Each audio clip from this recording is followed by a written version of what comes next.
So, welcome back to the Agile Matrix podcast. And it's your host, Temi. And we have with us a very special guest, Dhaval. Dhaval, do you mind introducing yourself to our listeners? Tell us who you are. And yeah, go ahead. Thank you, Temi. So I'm Dhaval. I'm a partner at Adaptavis. We help organizations deliver value faster. And we do that by making work visible, engaging change at sticks, but also working with teams and organizations to understand how they work and improve using a mixture of data, progressive ways of working, and also just good practice and common sense I like that. to work in a way Yeah. to help them improve. And some of the results we've achieved with clients has been a reduction in lead time, 60 to 70%, increase of throughput It's by fantastic. 2, 3, or 400%. And from a revenue perspective, you were talking about millions or potentially hundreds of millions of pounds annualized that we've helped our clients to achieve. Wow. That's fantastic. Let me see. Should I jump into that? Okay, no, hold on. I will hold that question here. Hold that I thought. heard that thought. Yeah, that's a massive one. So, okay, we are discussing earlier, and I could tell that you have been in this space for a while. So, how did you walk into the agile space? Yeah, so I did. So we start at the very beginning. So when I was at university, I was able to secure a couple of placements. So I did a placement at Lehman Brothers. Obviously, that institution no longer exists. Yeah. And then I did some work at Deutsche Bank over the summer internship. And then I did a master's in a discipline related to computer science. What occurred to me is that I didn't want to stay in academia, so the choices were to do a PhD, and I wasn't the most studious of individuals, so that didn't seem like I the right don't pathway. believe that. I don't believe that. Well, the younger version of me perhaps isn't quite as disciplined as I am now, Okay. but I don't think academia was the right path for me, and going to banking also didn't appeal to me either. And so I applied to work at some large consultancies. I was very fortunate to be accepted into Deloitte, who I was with for 4 years, to start my graduate career. And I had what I call quite a punchy introduction to Scrum, engineering excellence. So I worked in a cross-functional team, and we built a refund platform for the TFL, and that was a cross-functional team, and we did a huge amount of work in about a year, over the course of the year to bring this platform to life.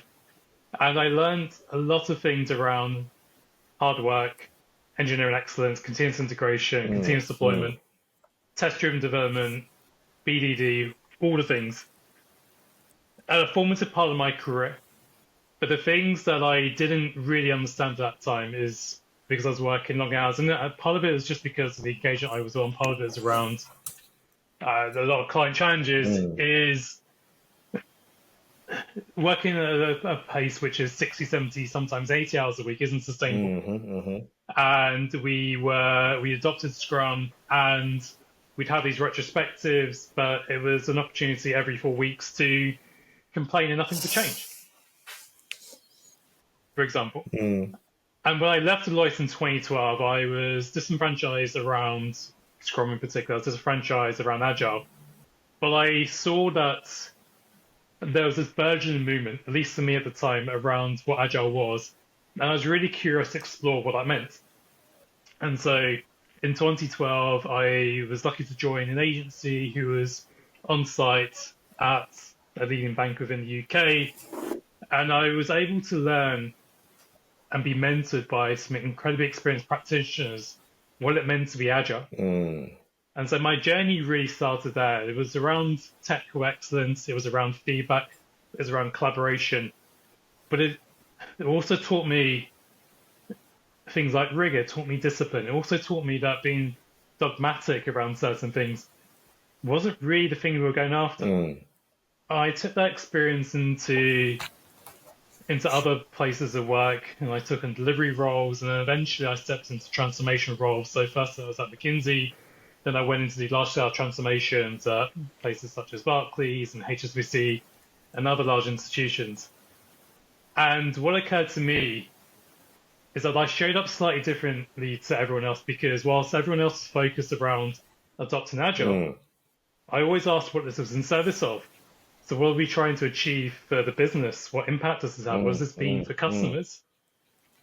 And a lot of the focus of my work over the past decade has been working with organizations, particularly at a leadership level, to realize the benefits of working in a more agile way from a commercial perspective, from a growth perspective, from a sustainability perspective. Because if you think around the purpose of the business, it's to meet the needs of customers and in doing so, drive results of the business so it stays in existence. Yeah.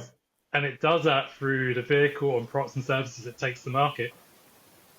And that, for me, when I work with leaders in organizations, that is the focus of my conversation. It's not around you need to become more agile. It's not that you need to have excellence in your practices. It's not around you need to reorganize your teams in a different way. It's starting with, well, how do you make money and how do you intend to grow? And how does it align with where you want to be in a year's time, 3 years' time, 5 years' time? That's really good. So you went to them with more like, I have tools in my toolbox. What do you need to fix? You get, as opposed to going there saying, hammer, hammer, hammer, hammer. Which is what a lot of people do. Yeah, and I think the reason why that's so important is, and we touched upon this earlier, when you engage with people and organizations for the first time, they don't know who you are. And I think there's a subtle art about the ability to build rapport with other people, the ability to build relationships, the ability to get people to buy into you, to trust you. Because ultimately, what you're asking them to do as someone who's external to their organization is you're asking them to have faith in your ability to enable an improvement. And so when you come in with the answer that it's Scrum or it's Kanban or it's some other named framework, I think often we overlook the question, what's the problem we're really trying to solve it? Exactly. Is it around delivery? Is it around quality? Is it around something else? Because all of these things are in service of a higher purpose. And that, again, if you go back to the high purpose of an organization, from a commercial perspective, it's around generating revenue at a point where revenue exceeds cost, so they're profitable. Even from a non-profit perspective, because they are a business of a different type, they're in service of their customers. Yeah. And so we always have to go back to the customer and think around what purpose we're trying to serve in relation to them. And marry these things together from, well, like, here's your customers, here's your products and services, which are a vehicle and a proxy for your customers. Here's how we then improve those products and services from a lifecycle perspective. And we happen to have this blend of approaches, tools, techniques, practices, methods, frameworks. They happen to come from this family called Agile. That's the way I think we bring these things together so that we do, as a community and as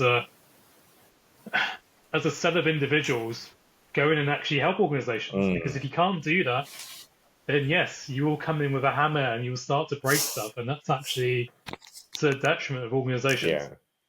It's so true, because when you look at it, and I think one thing I like that I want our listeners to pick up from this is that what Dhaval is saying is not, that Agile and Co are bad. No, it is a means to an end. Focus on the end and let the end determine the tool that you use. It's like if you're a plumber and you walk into someone's house to fix their pipes.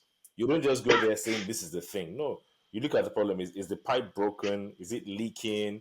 So do you use a filler? Do you use the wrench? It's the problem you're solving that you focus on. That then determines what tool you use. Is the best gift is the gift that is needed when you are there. It's not that, when you walk into an organization, it has to be this. No, the problem has to be solved. You can use any of the frameworks to attempt a solution, but it has to be to solve the problem. It's not agile for being agile's sake. No, that's not an end in itself. It's a means to an end. You have to be, as a Scrum Master, Agile coach, product manager, whatever it is, you have to be focused on the end result. What did they hire you to do? What problem exists in the organization? How are you going to solve it? And I think you've touched upon a couple of things which I find really fascinating in industry at the moment. So when I have a past career as a software engineer. I have a past career of running delivery teams. I have a past career of running product. I have a past career of running transformation, quite sizable transformation programs. And the thing that has occurred to me over the years, and certainly I think it's a blend of experience and learning from a lot of different contexts, is we largely overcomplicate things. And we overcomplicate things through the use of language. We overcomplicate things by making these concepts very, very ethereal. I'll give you a really, really practical example. Story points. Story points are an abstraction ultimately for time. But over the course of 15 to 20 years, I can't quite remember when story points were created by Ron Jeffries. Yeah. But if you think around the pathway of story points, eventually they just come back to being the logical thing was they are an abstraction for time. Yeah. They're not an abstraction for things like complexity and effort. And so the simple question would be, well, why would you use story points anyway if they're an abstraction for time? Like, why wouldn't you just use something simpler? Yeah. And that is one in a whole multitude of things I think we've overcomplicated. Story points, velocity, burn down charts. We need to have cross-functional teams. Great, cross-functional teams are really, really useful. They're really, really important. But you can have a cross-functional team of operations people, of legal folks, of sales folks, of folks who look at the go-to-market motion for your products or service. Yeah. At some point in your value chain, and again, when we look at just as a framework in isolation, we don't consider the end-to-end value chain. These things break down. And what you really need to be considering when you're shipping product and service is not the thing in isolation, it's how all these things come together. Yeah. And therefore, if you look at it in those terms, I can't speak to a marketer and say I'm a scrum master or I'm a product owner. They're not going to care. They're going to care around this thing that we're taking to market. Okay, well, what's the strategy? What's the marketing strategy? How do I deploy this? What's the window that this product or service is likely to go out to market? Yeah. How do I coordinate this? How do I coordinate that go-to-market motion so that we have maximized impact? If you're doing a country release, there are different dynamics at play. You've got to think around legal considerations and implications. Yeah. And we're so focused around this is a story point, this is a defect, this is a task, this is a story, it's an epic. Technical debt, this is a blocker, this is a stopper, you know. And you've got a whole movement of people who simply don't care around the things we talk about. And I have a high degree of empathy for them because these are not the things that enable a business to function. But if you talk about things that people and organizations care about, they will give you, over time, the opportunity to make these things relevant because these are the things that make organizations more efficient, more effective. Yeah. Structure, discipline, rigor. But if you start off with that as your opening gambit, that's it. I'm not going to listen to you. They're not going to listen to you. And therein lies the issue. Yeah. You've not built a relationship with people. You've not earned the right to have the conversation that enables organizations to change. There's almost this ego, it's almost this arrogance that we know better around how to run your organization. And the thing is most agilists don't. Because most agilists have not run a business. They have not had P&L responsibility. Yeah. Because if they did, if they had spent a day in their life working alongside a leadership team, they would begin to understand a fraction of the stress that team goes through. Because running as a leader of a company is an incredibly stressful job. Yeah. You have the stress of running a P&L. You have the stress of managing department. You have the stress of looking after all of the people you're responsible for. You're also a human being, so you might have a family. You might be a partner to someone. These things don't go away. Yeah. And so you have this balance between trying to juggle all of these things simultaneously whilst also being a good human being. And then you got this person coming in saying, wow. Story points are not correct. We need to look at estimation or our definition of ready is wrong. Or we need to have self-organizing teams. It's like that is on my list of Yeah. priorities of 1 to 100. That is about 150. It's so far down my list of Yeah, priorities true. that I'm not going to give you time of day, and I'm not going to listen to you because that's the thing you started with, Mm-hmm. as opposed to I have these problems. Can you help me solve these problems? Yeah, yeah, And that's where we need to be meeting people. yeah. You just reminded me of, I had the podcast recording with Bob Gallen, and he said something about coaching. And it was like, there was a coach, there was someone that I think was helping, and the guy said he was working one with one CEO. And let's tell the person something around the effect. The long and short of it was, when you're a coach, you can't go to a CEO and say, tell me what problem you're having. He doesn't need powerful questions, he needs answers to the problems he's facing. You get. So it's about what answer can you provide this leader, not powerful questioning. You get, and like you already said, they're not under a lot of stress. So your job is to help them, you know, shorten the distance between where they are and where they need to be. It's not emphasizing the agile practices that is the answer at that point. Yeah, it's a really good point you make because I've worked with a lot of leaders, a lot of CEOs, CIOs, CTOs, CPOs in my time. And the way I treat those interactions, the way I treat any interactions, I treat it like a cup final. Mm. Now, the reason I use that analogy is because you only get one shot at a cup final, right? Yeah. You only get one chance to win. So I'm a Spurs fan. 2019 Liverpool Spurs European Champions League final.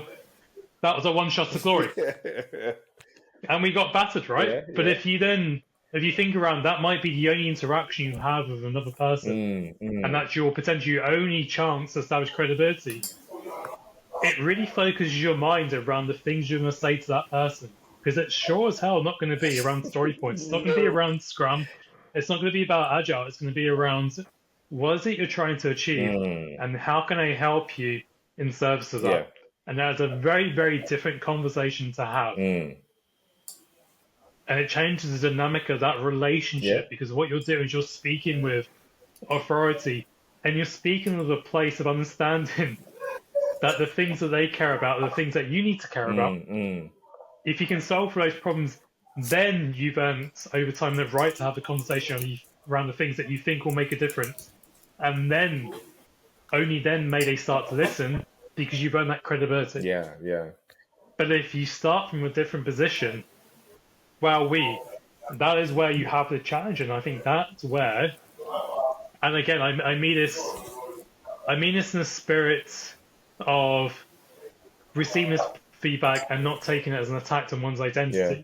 Because I think when anyone receives feedback, they see it as an attack on their person. And this is not that. When we start with these things, you've immediately changed the dynamic of what you should be doing. And this is the problem with the Agile community. They started with Agile, and even this movement around business agility, the focus is still around agility. It's not around the business. It's not around the mechanics around the business. It's not around the mechanics of making money. It's not around the mechanics of understanding how to measure impact in the market. And that's where I think the fundamental gap and dissonance around the community still exists. Yeah. Yeah. It's so true. And there's something you touch upon that I usually tell people that I coach. I always say to them that why it looks like people resist is that it's like me coming over and saying, hey, hello, I'm driving past, and I say, hello, get into my car, let's go. They don't know who I am. They don't know where I'm going. They don't know if I'm trustworthy. They don't know the car is good, but I'm like, they don't like to change, but they don't know who I am. So I always tell Scrum Masters that when you get into a place, find something to win at quickly. It will create a platform for you to then start talking about the things that, because it's like saying you win at something, then you go, oh wow, this was good. How'd you do this? Oh, this is what I did. Now I need your help with these other things. So it gives you a platform to then start to help them not only get better, but like you rightly said, some of the fundamental things that you know as an agilist that are required to sustain the productivity, you can then start to put those things in. But you can't go in on the first day and go, oh, I must have a cross-functional team. I'm not going to do it. No. I was working in a company once, and we had gotten to a point where it now became almost like I needed to look at how they did that collaboration. There were too many silos. So I spoke with the director and I said, can we move towards cross-functional teams? Is it possible? And directly just told me point blank, Temi, I don't have the budget for that. And I was like, okay, let me see what I can do. So I went to the teams. I found one guy that was in 7 Scrum teams. So that's 7 daily stand-ups. That's a lot. You can imagine after the 7 daily stand-ups, if you ask the guy any question, he just say, I'll text you. I'm tired of talking. Let me... So I went to them and I was like, okay, so let's find a way to merge some of the teams together so that these guys aren't in multiple standards for no reason. Let's find some commonality. I didn't get cross-functional teams, but I was clear that since you can't afford it, let's see what we can do to optimize the way they work, because productivity was down. I need to find a way to get productivity up. And I realized that part of it was there was too much missing information in the silos. So everybody was tossing stuff over the wall. So I was like, okay, that's the first problem to solve. But like one of my friends I used to talk to then was like, hey, at that level, you don't talk agile stuff. Just talk team, collaboration, product, profit. All the agile stuff, you can have that in your singular meetings that you're having, but they have problems with productivity and profit. So that's your focus, and it's so true. So what you describe, and this is a really good analogy, is I think as an industry we suffer of this syndrome of calling someone's baby ugly. So we go into an organization and you say, well, look, that team's not cross-functional. You're not doing Scrum right, or velocity is a bad thing, or you shouldn't be using story points. Now, if I'm receiving that message, and as you said, if I don't know you, I don't have a relationship with you, I don't have prior experience working with you, the first thing I'm going to do is simply disconnect from you. I'm not going to engage with you. I'm not going to listen to you, because you've upset me, you've caused me offense. And so part of the way we work is we start with where people are now. Yeah. We start with what you do now, because it's so important to respect that. And again, it comes back to the pressure of running an organization, and particularly organizations where they've encountered huge growth, or they've gone on the growth trajectory, or even if they have plateaued and they're still relatively successful in market. I hear this critique in industry around, but they could be so much better, or they're not doing it right, or they're inefficient or ineffective. And it's like, dude, this company makes £500 million a year in profit. They must be doing something right. Or this company has gone from 60 to 400 in the space of 18 months. That growth is going to cause your operating model to fracture. But the reason they've gone from 60 to 400 is they've had a massive round of investment. So there are people who are banking on the success of this company, who are willing to put substantial amounts of money into that company because they believe it will be successful. And there's always heritage, there's always richness that precedes someone coming into an organization that's often not respected. And I find that disingenuous. Yeah. Because that is actually what's enabled this company to get where they are today. And if we don't respect that heritage, we don't respect the ecosystem and all the things that have come before to enable you to come into this place of work, I don't think you deserve to be working in that climate, because you're not respecting people, you're not being humane. Yeah, it's very true. It's really, really important. Okay, now you mentioned something, and thanks for that. You mentioned something earlier about 70% reduction in cycle time and all. Ooh, I feel like bringing my note pen and paper to take some notes down. How did you do it? What did you meet? What did you start to do? What did you end up doing? And how did you get those results? Yeah, so the first time I did this, and this is a really good case study and story, is I worked with a company called Aimia. So Aimia were the originators of the Nectar Card loyalty scheme. Okay. And so I worked with them in 2014. And actually, in that case, we reduced lead time by 85%. Wow. And the thing with that context, that team, is that they are a team who they adopted Scrum. They found Scrum quite difficult. And when I came to join that team, they said, Dhaval, we'd like to look at Scrum. And I said, no. I said, no, we're not going to adopt Scrum. And I said, well, what problem are you trying to solve? And they said, well, we're doing these things and it's not working for us, and we have these retrospectives, and we're doing the same thing time and time again, and nothing's changing. And I said, okay, well, let me just spend a week with the team and see what's going on. And at the end of the first week, the thing that I did that no one else had ever done before is I took him to the pub. I took him to the pub down the road, and we spent an entire afternoon in the pub. Got quite drunk. But what we did in those 5 hours is that we encouraged a team who had never really talked to each other, never really collaborated with each other, to start to build relationships and form relationships. Then, on the Monday, after everyone's hangovers had passed, I said, okay, well, look,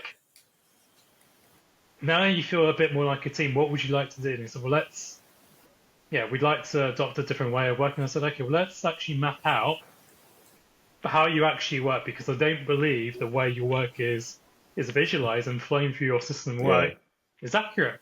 And so we started to model actually all the things they did, such as they do a huge amount of refinement, they do code reviews, there's a lot of QA. So okay, well, let's actually map that end to end. Okay, and then let's actually mirror your tooling. They use Jira, it's an industry standard platform, and let's see what's going on. And then over time, we started to see very, very quickly, because we use a data-driven approach to merge areas of improvement. It then became really obvious where the bottlenecks were. The bottlenecks are around code reviews, the bottlenecks are around QA. And so I put it back to the team and I said, well, look, you're using the tool correctly, you're updating your stories, you're updating your tasks, you're updating your defects. What this data is telling you is this. And I said, yeah, you're right, Dhaval. I said, well, what would you like to do? Because here's the risk from an operational perspective, here's the risk from a time to market perspective, here's what you're leaving on the table. And so we used that way of working where I invited change to enable the team to take ownership and responsibility for making improvements. And so they went from shipping every 3 months to shipping every 2 weeks on demand. Effectively, if they wanted to do continuous deployment, they could. Their lead time, I say lead time, was 12 days. So they had an 85% confidence interval, they could ship something in 12 days. Soup to nuts. And that was taking a requirement, getting it all the way through the pipe. Wow. And so we were the first team in the company's history to not have to do status reports anymore, because we had a roadmap. Exactly. We had a year's worth of work, which the team delivered in 4 months. And then that became the impetus for the organization to embark on a company-wide agile transformation, because we actually proved that this thing called working in an agile way worked, because we had evidence, we had data, and the company was able to onboard more clients because we were able to onboard, or they were able to onboard more clients in a sustainable way. So we tie this back to commercial impact, and had a huge impact. 2014 was a big year for them because of the way that team was able to work. And so these things do matter, but they matter how you approach situations. Like I could intuitively tell that a team wasn't working as a team. And therefore, what they didn't need was to move to Kanban. What they actually need is to start to talk to each other. It's a very different problem to solve. Yeah. And it's interesting. One of my earlier experiences, when I got to the team, they were, like you described, fractured. And my first point of call for them was to say, okay, I'm paying for lunch. This fractured team, determine where, determine when, know amongst yourselves what your requirements are, and decide together. And I did that simply to bring them together, to work on something together. One was vegetarian, one couldn't stay late on the particular day. They eventually decided what day they went to go out to eat, where. And then where we were was a small town. And I one of the rules I gave them was nobody's driving to the restaurant. We'll walk together. But as we leave the office, no talk about work. So think of something else to talk about. When we were going, when like two groups of two people here, one person there, it was, at first I was like, oh my God, is this going to work? But I was like, I'm confident. I've done it many times before. It will bring them closer together. Do you know that on our way back, we're all one ball of a team talking about the food, about this, about that, about this. And from then on, this team had spent 18 months, hadn't delivered one thing. We delivered the first dashboard in 3 months, the next in 3 months, and decided coming to the point that every department was not like, hey, when are you going to do hours? And then the product owner was like, no, I'm prioritizing. It's not your turn next. And it was really good. But like you said, Yeah. I think the powerful thing I've come to realize more and more every time is that these little things, they go a long way. Like you said, I mean, just the idea of understanding the fact that this organization got to where they are because there's something that they know, respecting that, and then going and say, okay, now my job is to add the cherry on top. Let me understand where you are, what the problem is, and let's see how we can together, like what you said, you designed a solution together. So no more, because even when you go to the hospital, the doctor would prescribe something based on the conversation he has with you. Even just look at your charts and go, yeah, get out. There has to be a conversation. It's human to human. And I think that's what I like that you're saying. You spoke with the team and said, hey, okay, now we're relaxed. What problem are we facing? And you should matter that they are the ones in the team. They know what they are facing. So based on the 100%. feedback, you can then help them. And the key to this is that because we start where people are right now, and because we ask people and teams to own their change. So we don't put change on you. We don't enforce change because we ask people to own their change. That change persists and it stays long after we're gone. Yeah. So in that context, the team were able to maintain the pace. They were able to continue to improve and go even faster. Other teams became inspired by that change because the team I was working with, they became advocates for this style of working. And it wasn't me saying, well, actually, you need to work this way.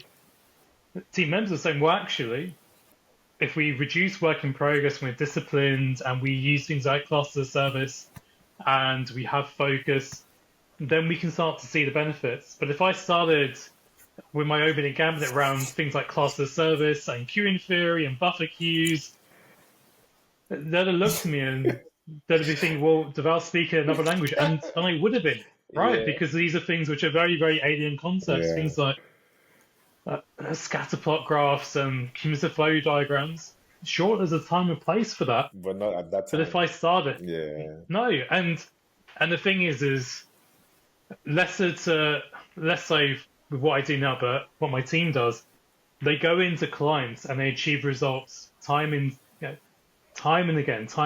So in the past 12 to 15 months, we've worked with clients and they've increased their performance by 350% in the space of 3 months. Wow.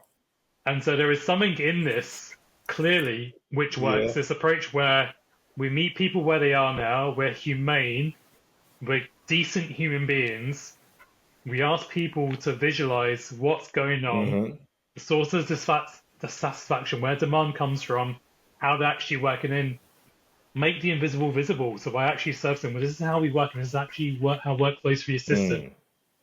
Then you start to see the results because, and I don't think I'm alone in saying this, I think people are innately and inherently smart.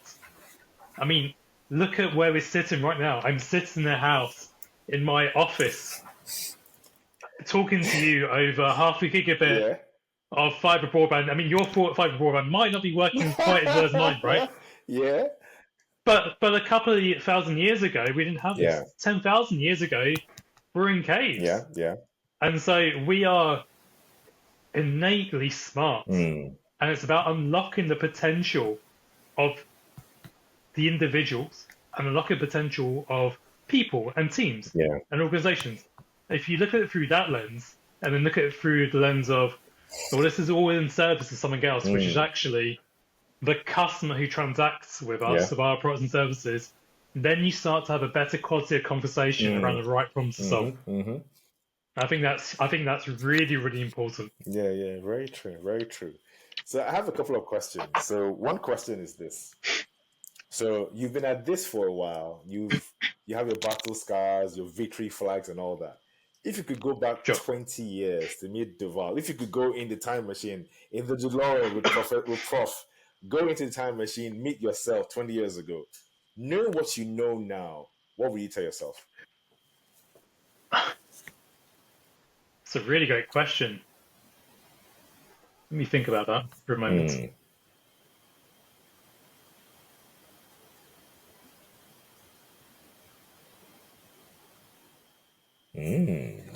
I think the thing I would say to myself is that people are good, and there will be circumstances and situations in your life, in your career, where that belief, that perception of people, and the innateness around being good is challenged. The thing that is often overlooked is that behind this individual, if you can map out all the things that are going on in someone's life at that point in time, you're able to visualize it. Just imagine if it's just behind them. They might have a family. They might be a partner to someone. They might have a mortgage. They might be struggling with things. Life is challenging. Being in an organization is challenging. And therefore, having that healthy respect for people and having that positive regard for people, it's really, really important. And acknowledge that you're not going to get everything right, and people you work with are not going to get everything right. But actually, in the main, and there are always exceptions to this, but I think there's exceptions that are exaggerated. Yeah. In the main, people come in to work to do a good job. Yeah. And if you think about it from that regard and that perspective, and you get into conversations around, well, sure, you run a portfolio like this, but it's this way, and actually you should run it this way. Again, the way to build respect and rapport with people is to listen to people, and then to show them value, and value quickly, and then that enables you to have a slightly better quality of conversation, and do that ad nauseum until they trust you implicitly, because you have demonstrated consistently that when you say you're going to do something, you do it. And then when you say you're going to deliver results, you deliver results. Yeah. Because Agile is not in service of Agile. Agile is in service of results. And if you can't do that, then I encourage you respectfully to find another discipline, another career. Because it's not around Scrum, it's not around Kanban, it's not around a named framework or method of practice. It's around creating environments where organizations are able to do great work in service of customers, and then on that basis, the business makes more money than it costs to run the business, so it's profitable. When you boil it down to those things, the conversation equation around this becomes really, really simple. That's powerful. Aha! I have one other question. So we are at what's Spurs? What's the name of their stadium? What's White Hart Lane? Yeah. It's the Tottenham Hotspur Stadium. Let's go White Hart Lane. Okay. So you're White Hart Lane. All lights are on Dhaval. All the Scrum Masters, Agile coaches in the world are all seated right now. What will you tell them? What I would tell them, which is what I've been trying to tell this community for quite some time, is if you can educate a business around how to run, put your own money where your mouth is, put them on the line, and take a product and service to market yourself. Or build a business yourself, because you will learn very, very quickly what it takes to be successful. It's one thing advising a company around how to run. It's another thing entirely doing it off your own dime or on investing money. I'm responsible for my business. I'm responsible for the growth of my business. My business does not succeed. There's no one else to point the finger at. And it won't be because we weren't working in an agile way, right? It's about we don't have products or services that have fit in the market and are consumed by other businesses. And that's the simple truth. And again, we look at the state of the agile industry, and you start to see, and it's quite pervasive. And again, I think it's disingenuous that this has happened, and this has been called out. You're starting to see agile coaches relabel themselves as product coaches, for example, or product consultants. But the reality is that none of these individuals have taken a product or service to market. They've not had P&L accountability. They've not been responsible for revenue, for impact.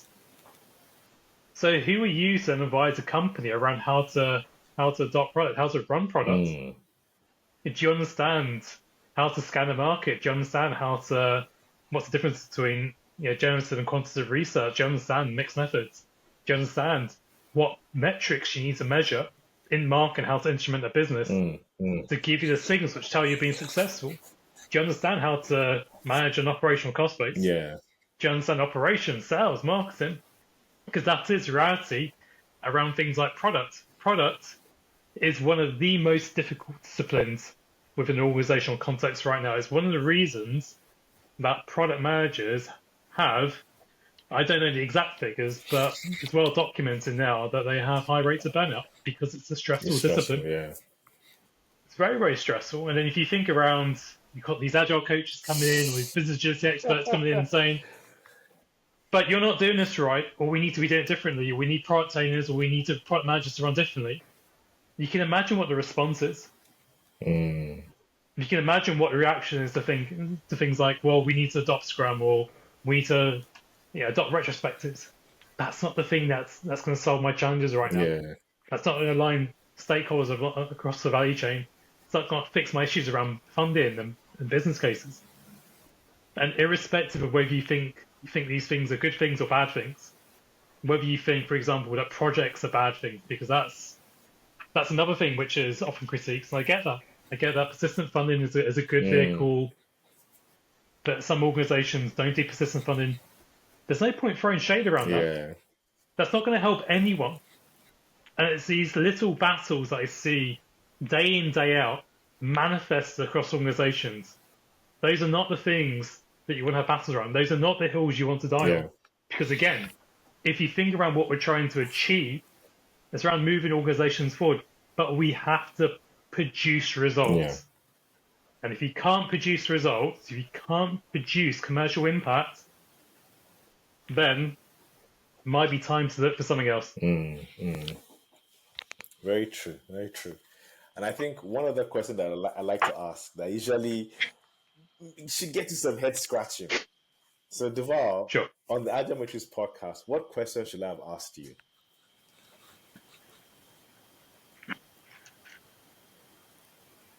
You should have asked me what I would have done differently if I hadn't followed my current career. Oh, okay. Tell us what would you have done differently.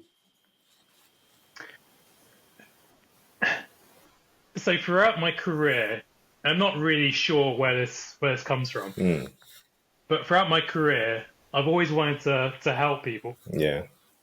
So when I was a child, I watched A. McBeal, and I was really attracted to becoming a lawyer. And then when I was at school, for some reason, it pivoted from being a lawyer to a doctor. That might have been because I come from an Indian family, and that's a thing we're often encouraged to follow as a path. And when I went to do ongoing study at university, my master's was in an interdisciplinary MSc, which involved healthcare medicine. Okay. And so if you then look at why I fell into consulting and also into the work I do now, it's because if you look at consulting, you look at actually the altruistic aspect of consulting. And I appreciate that consulting per se sometimes gets a bit of a bad rep. Yeah. But really what they do is they do help organizations. They do help people. And so if I wasn't doing what I was doing right now, which is ultimately helping people get to a better place and to help organizations become better so that people can do their best work, then I'd be finding something which is adjacent to what I do now. Okay. In a different context, whether it's a different field, whether it's in a different industry, I'm not entirely sure, but I think my calling always was to help, to work with others. And I think as beings, we're very social creatures. And so that really, particularly over lockdown and during the pandemic, the thing I missed most actually was working in an office, is actually having that human interaction with people, the little water cooler conversations of making a coffee and bumping into someone. Yeah. All those things. And I think sometimes we lose the essence of that. Yeah. Because that's really important as well. We're not, we have a professional aspect to our lives. We also have a personal aspect.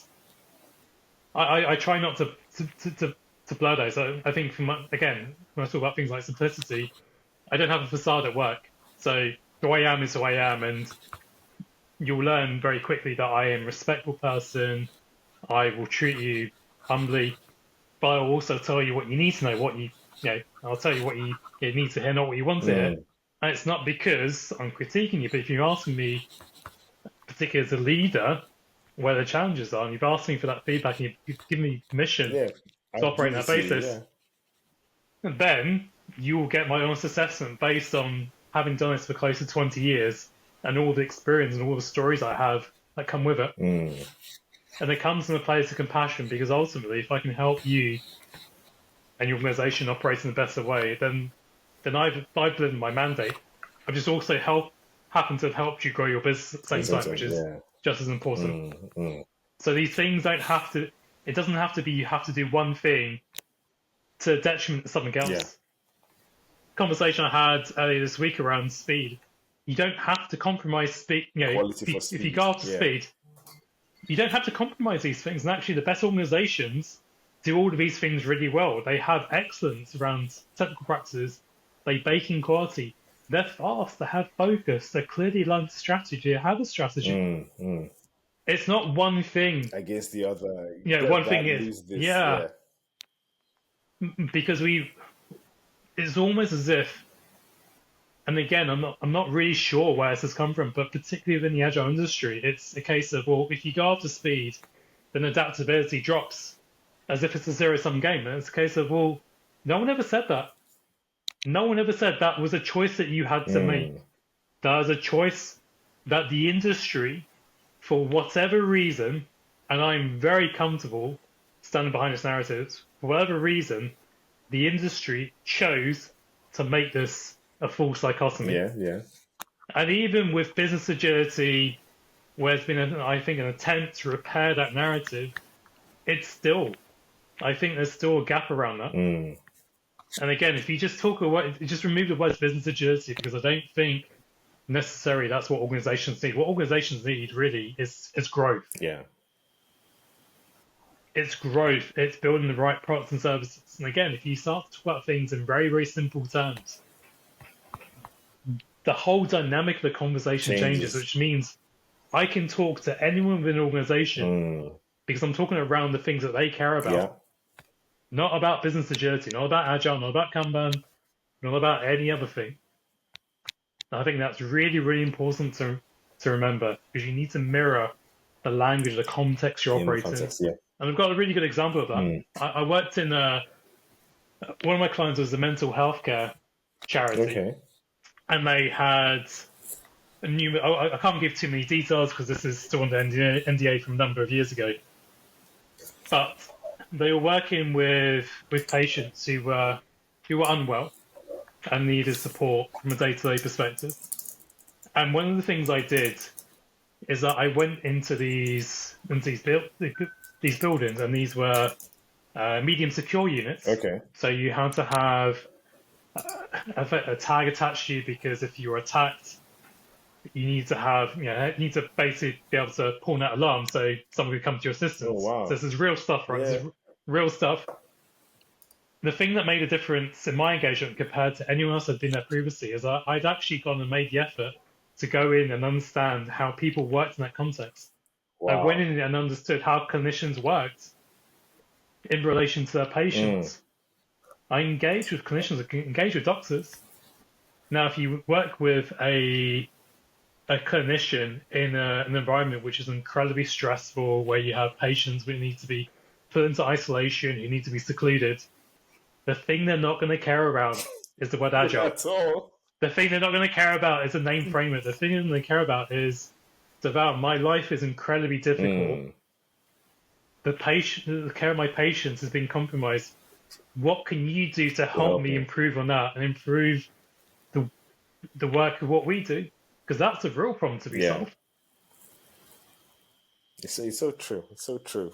Because in the end, it's about the problem, not the name of the framework and all that. And like I always tell people that Agile is a movement. It's still moving. We haven't conclusively as a group hacked the problem of productivity.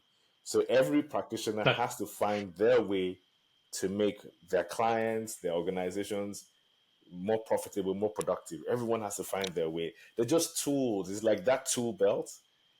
Throwing the tool belt at the problem doesn't solve it. You have to know what tool to use at what time. You know? But they also have to recognize that those things are important. Yeah. Oh, yeah. And it's not, again, I'm not saying it's to the detriment of things like psychological safety or creating an environment where teams are self-organizing or self-managing or whatever it is you care about. I'm not saying those things aren't important, but there are other things that you also need to focus on to be credible. And again, it comes back to this philosophy and this mentality about being results-oriented. Because if you can't enable that, then that becomes a challenge. And you can see, it's a Capital One, they had a mass layoff last year around 1,100 individuals. Yeah. And it was sad, because these people, they have families, they have hopes, they have dreams, they have bills to pay. For those individuals, it was challenging for them to be laid off. And I have deep amounts of empathy for them. But either they were not effective in their role, or the organisation moved on and therefore no longer had a need for that role. But the problem you're trying to solve has changed. Yeah. And I think in the next 1, 2, 3, 5 years, the problems that we'll have to solve will change again.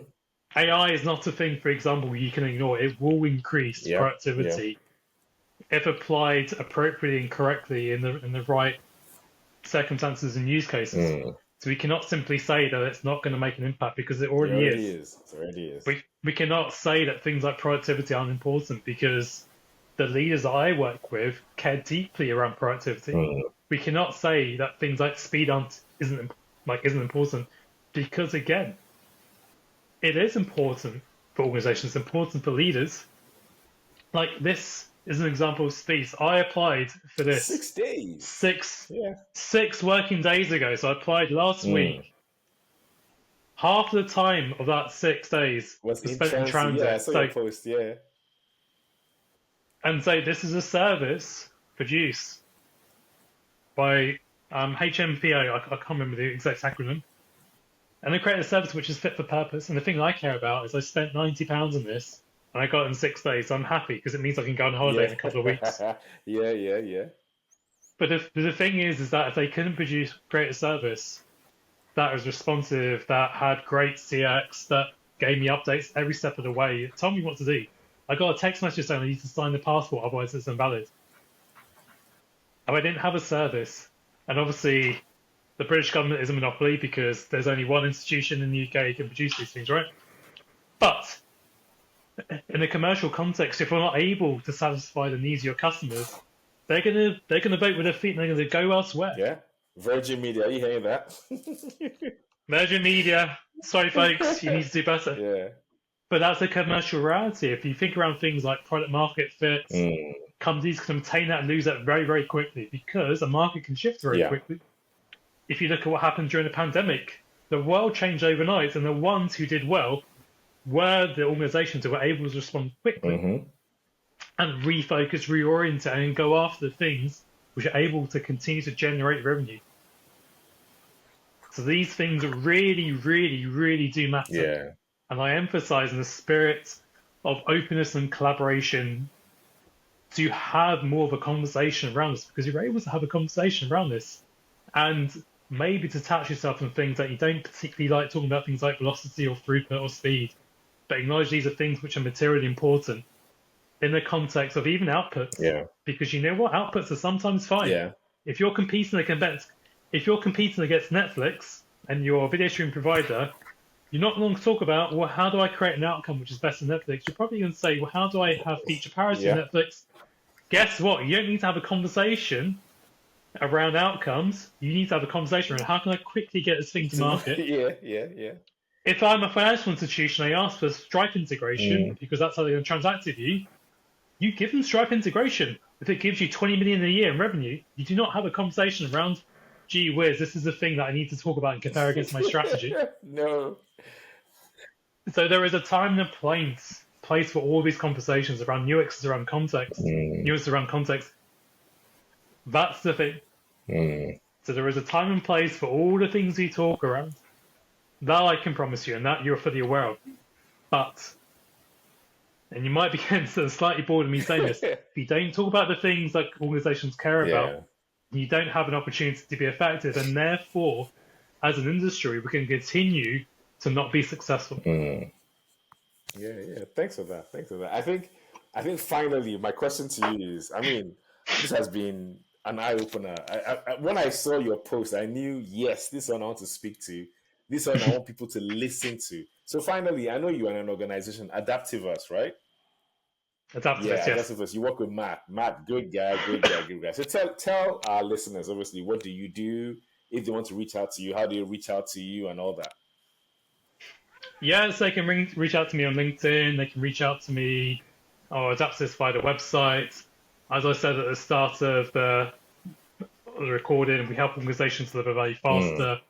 And so if you have any questions or queries around what that means and what we could do for your organization, feel free to get in touch. In terms of some of the results we've delivered, we've increased throughput by 2, 3, in some cases over 400%. That's awesome. Some of our biggest commercial successes have been 9-figure amounts. In one case, we were able to move forward £250 million worth of benefits by an entire year. So you imagine that annualized that's year on year. Great. And that's for one of the biggest supermarket retailers in the UK.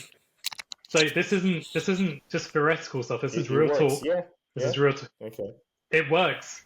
And again, when you talk with the leadership team of companies, you talk in their language, and you can solve their challenges and help them be successful. That's where the magic is. Okay. So for our listeners, his links, Adaptavis, his LinkedIn, everything will be in the show notes. So look in the show notes, get in touch with Dhaval.